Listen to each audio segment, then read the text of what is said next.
सभी को नमस्कार। इलेक्ट्रिशियन ट्रेड के इस मॉड्यूल में आपका स्वागत है। आज के सेशन में हम कंट्रोल कैबिनेट के डिज़ाइन लेआउट, एक इंडक्शन मोटर के स्थानीय और रिमोट कंट्रोल के लिए नियंत्रण तत्वों और वायरिंग सहायक उपकरणों को इकट्ठा करने के बारे में सीखेंगे। इस सेशन के अंत तक आप सक्षम हो जाएंगे मोटर के रिमोट कंट्रोल के लिए नियंत्रण और पावर सर्किट बनाने में, रिमोट कंट्रोल के वायरिंग सहायक उपकरण के लिए कंट्रोल पैनल पर लेआउट को चिन्हित करने में, सहायक उपकरण ठीक करने के लिए ड्रिल और टैप करने में, DIN रेल और सहायक उपकरण माउंट करने में, सहायक उपकरणों को वायर करने में, इंडक्शन मोटर के स्थानीय और रिमोट कंट्रोल के लिए कंट्रोल पैनल का परीक्षण करने में आपको निम्नलिखित उपकरणों की आवश्यकता होगी: एक ट्रेनी टूल किट, एक स्क्राइबर 100 mm, एक hacksaw frame with blade 300 mm, एक hand drilling machine 6 mm capacity, एक HSS drill bit 6 mm and 3 mm, एक राउंड नोज प्लायर 150 mm, एक क्रिम्पिंग टूल 200 mm, एक डिजिटल मल्टीमीटर, एक मेगर 500 वोल्ट्स, एक contactor 4 पोल 16 amp 240 volts, एक thermal overload relay 10 amps 415 volts, एक remote station, एक overload relay 15 amps 415 volts, एक push button green या रेड, एक इंडिकेटर लैंप विथ होल्डर, एक MCB 3 पोल 16 amp 415 वोल्ट्स, एक रेसवेस, एक DIN रेल, वायर क्लिप्स ज़रूरत के अनुसार, टर्मिनल कनेक्टर्स ज़रूरत के अनुसार, वायर फेरियोल ज़रूरत के अनुसार, ग्रोमेट्स ज़रूरत के अनुसार, लग्स या थिम्बल ज़रूरत के अनुसार, cable binding straps and buttons ज़रूरत के अनुसार, नायलॉन केबल टाइज ज़रूरत के अनुसार, PVC 1.5 square mm copper cable 660 volts red, black, yellow, blue या ग्रीन ज़रूरत के अनुसार, assorted size nut and bolt ज़रूरत के अनुसार। आइए अब हम कंट्रोल पैनल वायरिंग के लिए उपयोग किए जाने वाले नियंत्रण सहायक उपकरण की पहचान करें। एक 4 पोल 16 amp 240 वोल्ट्स कॉन्टैक्टर खुले और बंद सर्किट स्पेसिफिकेशंस के साथ सुरक्षा प्रदान करता है।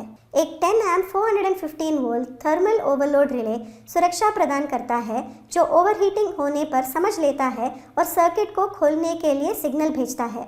एक 15 amp 415 volt thermal overload relay सुरक्षा प्रदान करता है, जो ओवरहीटिंग के माध्यम से ओवरकरंट होने पर समझ लेता है और सर्किट को खोलने के लिए सिग्नल भेजता है। एक पुश बटन सर्किट जो ऑन और ऑफ करने के लिए नियंत्रण प्रदान करता है।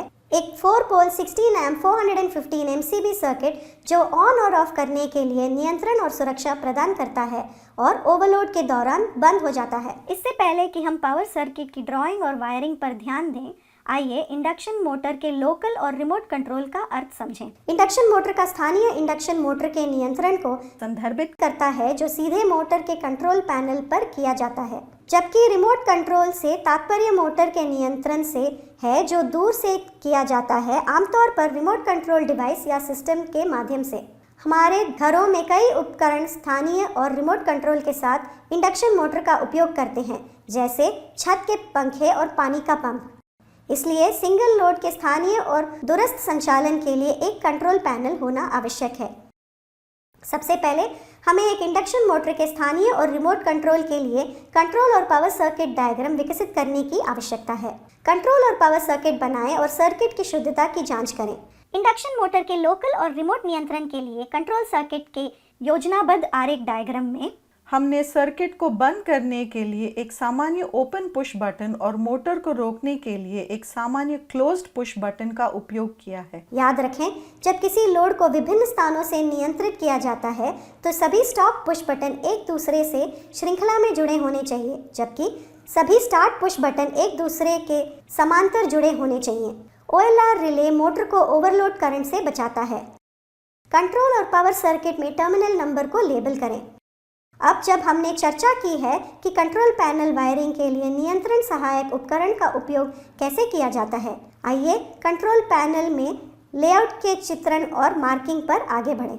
सबसे पहले विकसित नियंत्रण सर्किट के अनुसार लेआउट आरेख विकसित करें।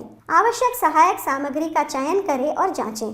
कंट्रोल पैनल के अंदर लेआउट को चिन्हित करने के लिए स्टील रूल और स्क्राइबर का उपयोग करें। लेआउट आरेख के अनुसार DIN रेल और रेसवेस को चिन्हित करें और काटें। फिक्सिंग छेदों को चिन्हित करें और मार्किंग के अनुसार नियंत्रण सहायक उपकरण DIN रेल और रेसवे को ठीक करने के लिए ड्रिल बनाएं।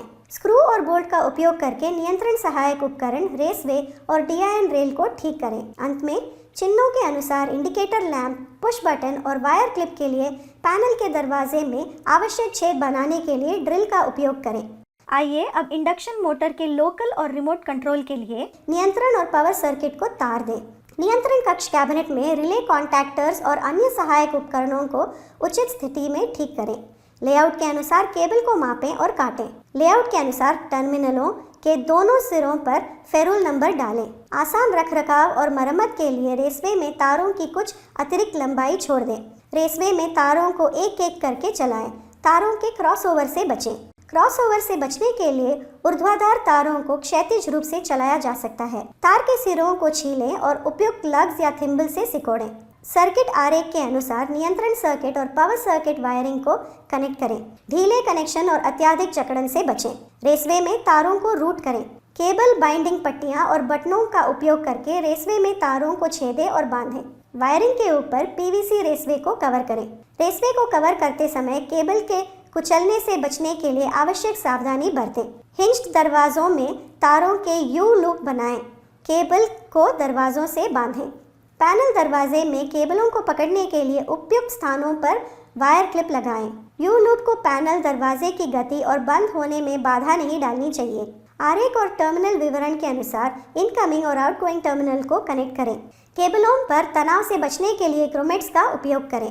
पैनल और दरवाजे और धातु के उपकरणों को अर्थ करें। यदि मिट्टी के कई ढेरों का उपयोग किया जाता है तो सामान्य अर्थ टर्मिनलों और पट्टियों का उपयोग करें।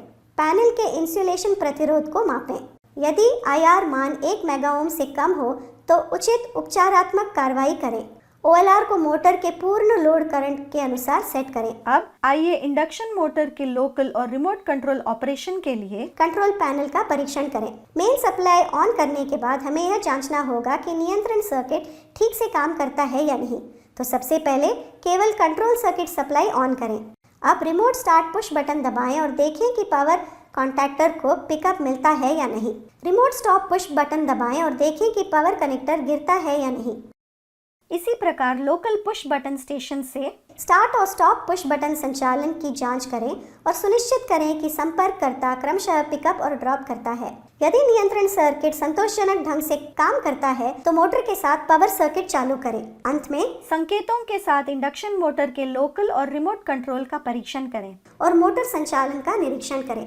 इस सेशन में हमने देखा है कंट्रोल पैनल का लेआउट कैसे बनाएं और इंडक्शन मोटर के स्थानीय और रिमोट कंट्रोल के लिए नियंत्रण तत्वों और वायरिंग सहायक उपकरण को कैसे इकट्ठा करें।